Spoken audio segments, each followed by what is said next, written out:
The rainforest is mixed hemlock, balsam, some fir, and the undergrowth is basically a vine maple here in the front.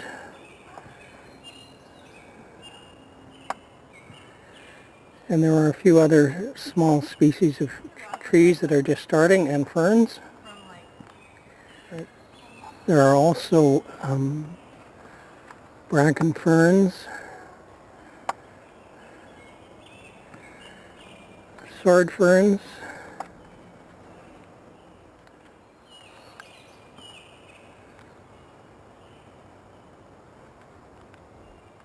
but as you can see, the underbrush is fairly sparse. There are only dapples of light coming through. Many of the trees on the ground are shoots of new evergreens. There's a mixture in this. What is now on the right of this stump is a notch that was left behind by the loggers from 150 years ago. And isn't it amazing? That's the remnants of a western red cedar, which has got to have one of the slowest deterioration rates of any species on the west coast.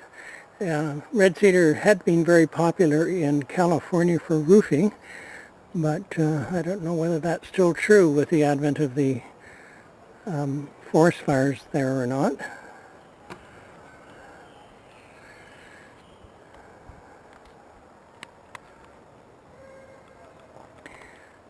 You can still see some of the undergrowth.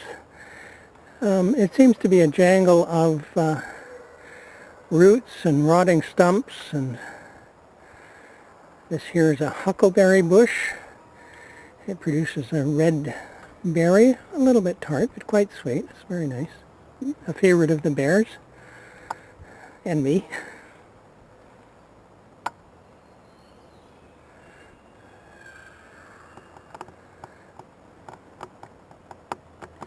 And I'm just going to take you up into the crown of the trees. You can see that the forest is pretty well covered.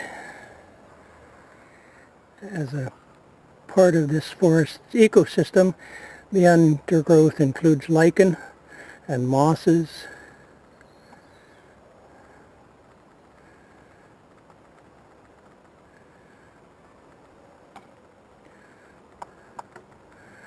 nurse logs of various species. Those are what we refer to as the dead and decaying logs. They're called nurse trees. They nurse the forest ecosystem for the subsequent generations. This is a lichen-covered fir.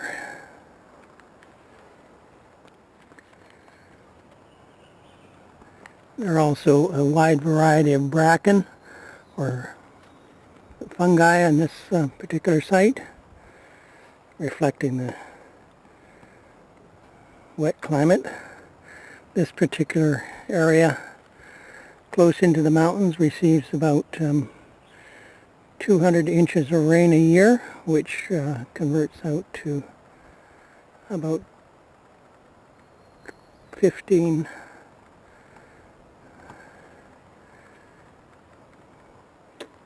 meters or more.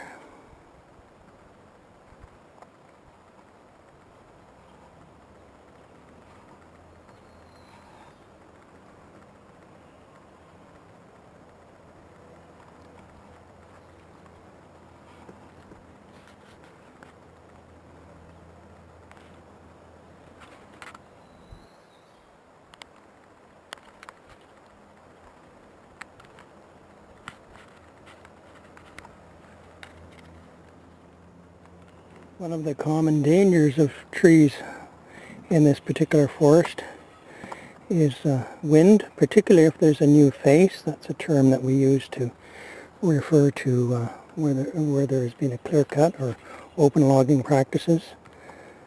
The wind can get at trees that were previously inaccessible to it and we get a blowdown situation.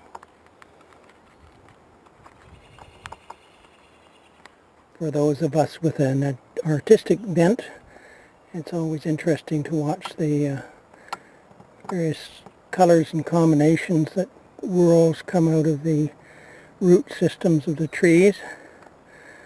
These later on, when they're washed into the ocean, make beautiful driftwood pieces that everybody on the west coast uses to decorate their yards and recreation centers. The remains of this stump, after having been logged, are still 6 feet or 2 meters tall. This is that same stump showing where the springboard was placed. The notch that's in the side of the tree is where the loggers used to put in boards with a steel tip, and from that they used to whack away with a dowel. One of the things that I most like about this particular place is the quiet solitude.